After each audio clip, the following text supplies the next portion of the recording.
तुम्ही न्याय द्यावा आणि जर तो देत नसाल तर लोकशाहीचा खून केला असं म्हणणं आमचं आहे. आम्ही तुमचा निषेध करतो. विशेष उल्लेख चालू करतोय. विशेष उल्लेख चालू करतोय. विशेष उल्लेख चालू करतोय.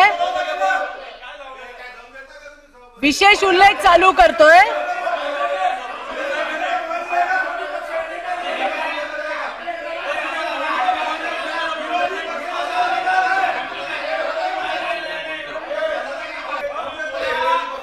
विरोधी पक्ष नेते 2 मिनिटं तुम्हाला. मला वेळेचं बंधन नाही देता येणार तुम्हाला.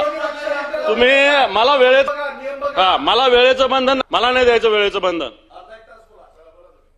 हे पहा. हा विषय भारतीय ग व महाराष्ट्र विधान परिषद नियम 11 व महाराष्ट्र विधान परिषद नियम 11 आम्ही पुढील सूचना आम्ही दिलेली आहे.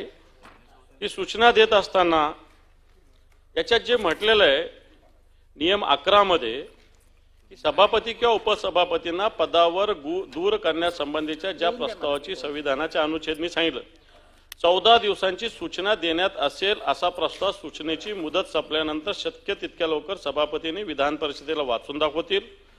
पण नंतर जे जे सदस्य उक्त प्रस्ताव मांडण्याची परवानगी देण्यास अनुकूल असतील त्यांना आपल्या जागेवर उभे राहण्याविषयी विनंती करतील आणि जर 10हून कमी नाहीत इतके सदस्य उभे राहिले तर उक्त परवानगी देण्यात आली आहे असे प्रस्ताव ज्या दिवशी पर्यंत येतात त्या दिवसापासून 7 दिवसाहून जास्त उशिरा नाही अशा दिवशी ते ठरवतील त्यावेळेस ते विचारात घेणार. माझा सांगण्याचा मुद्दा असा आहे की आम्हाला हा नियम लावण्यासाठी 14 दिवसाची अट आहे. त्याच्यानंतर सभापती ठरवतील 7 दिवसाच्या आत की याच्यावर काय करायचं काय नाही. जर हा विरोधी पक्षाला अशा पद्धतीनं नियम 14 दिवसाचा लागू आहे 10 सदस्य उभा करून तर मला सांगा तुम्ही की कोणत्या अधिकारात तुम्ही पॉइंट ऑफ इन्फॉर्मेशनद्वारे असा विश्वास व्यक्त करता. तुम्ही विश्वास व्यक्त करा. तुमच्याकडे मेजॉरिटी आहे बहुमत आहे काही हरकत नाही मंजूर करा. पण आम्हाला आमचं म्हणणं तर मांडू द्या की आम्ही अविश्वास का व्यक्त केलाय. तुमच्याकडे मेजॉरिटी आम्हाला माहिती आहे मंजूर होणार आहे. आमचं म्हणण्याचं काहीच होणार नाहीये.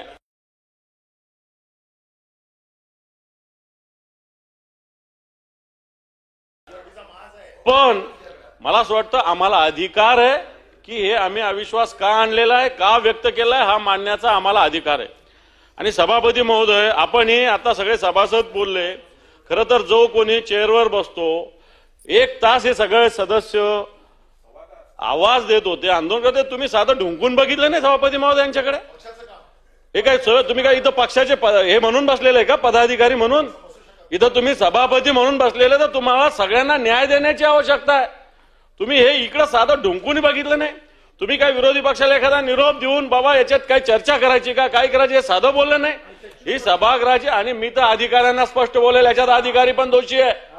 जे कोणी अधिकारी नियमात सांगावं लागेल तुम्हाला खुलासा करावा लागणार आहे. जे या खुर्च्यावर बसणारे अधिकारी यांना या नियमाचं उत्तर द्यावं लागेल. जे अधिकारी बसलेले यांना सांगावं लागेल की हे कामकाजामध्ये होतं का. रोज तुम्ही ऑर्डर ऑफ द डे काढता याच्यामध्ये होतं का. तुम्ही विश्वास व्यक्त करता करा ना. उद्या सकाळी येऊ द्या याच्यात कार्यक्रम पत्रिकेमध्ये येऊ द्या. परंतु तुम्ही सगळे उभा राहता आणि अशा पद्धतीने बोलू देत नाही. मला असं वाटतं हा सभागृहाचा सगळ्यांचा अवमान सातत्यानं होतोय. सत्ताधारी पक्ष एक मस्ती आल्यासारखं स्वतःच्या बहुमताचा 5वी बहुमताचा गैरवापर करताय. हा माज आल्यासारखं अशा पद्धतीनं वागताय. विरोधी पक्षांनी बोलायचं नाही का. विरोधी पक्षांनी बोलत नाही. तुम्ही सगळं बघता. लक्षवेधी लागतात सत्ताधारी पक्षाच्यात. प्रश्न विचारतात सत्ताधारी पक्ष. मंत्री त्यांना सांगायला सांगतो. म्हणजे काय हे काय प्रकार आहे. तुम्ही मोजा किती लक्षवेधी लागल्या विरोधी पक्षाच्या किती लागल्या आणि सत्ताधारी पक्षाच्या किती लागल्या.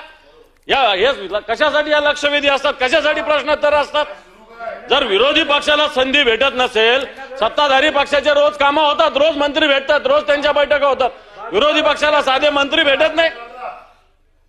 लक्षवेधी असेल हे जे डिव्हाइस वापरण्याचा अधिकार खऱ्या अर्थानं विरोधी पक्षाला आहे. आणि तुम्ही जर बघत असाल तर सगळ्या मी लक्षवेधी सहज मोजल्या मागच्या 10-12 दिवसाच्या तर सगळ्यात जास्त लक्षवेधी सत्ताधारी पक्षाच्या आहे.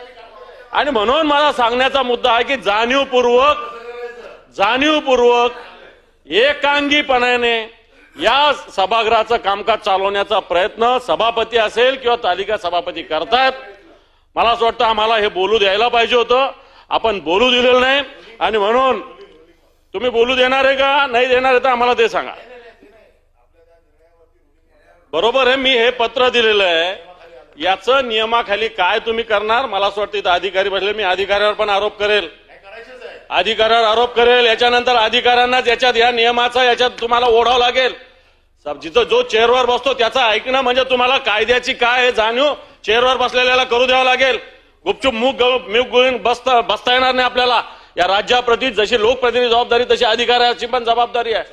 आणि म्हणून मला असं वाटतं याच्याविषयी आपण रुलिंग द्यावं. हे रुलिंग समाधानकारक नसलं तर आम्ही सभात्याग करू. सभापती महोदय, आम्ही कामकाजात भाग घेणार नाही. आणि म्हणून याच्याविषयी नियमात तुम्ही काय सांगितलेलं आहे, कशा पद्धतीने हे नियम, आम्ही दिलेल्या पत्राचं काय झालंय आणि प्रवीण दरेकरांनी जे मांडलं ते कोणत्या नियमात आलं याचा खुलासा करा. नाही झाला तर आम्ही या सभागृहातून आम्ही कामकाजात सहभागी होणार नाही. विशेष उल्लेख चालू करूया. बघा, माननीय सभापतींनी या संदर्भामध्ये माननीय सभापतींनी या संदर्भामध्ये निर्णय दिलेला आहे. त्यामुळे या विषयावर आता भाष्य करणं उचित नाही.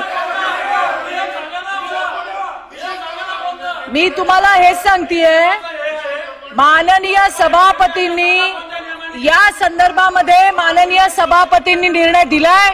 त्यामुळे पुन्हा भाष्य करणं ठीक राहणार नाही. आपण विशेष उल्लेख चालू करतोय. शशिकांत शिंदेजी, विक्रम काळेजी, विशेष उल्लेख विक्रम काळेजी. सभापती महोदय, मी अतिशय महत्वाच्या विषयाकडे या सरकारचं लक्ष वेधू इच्छितो.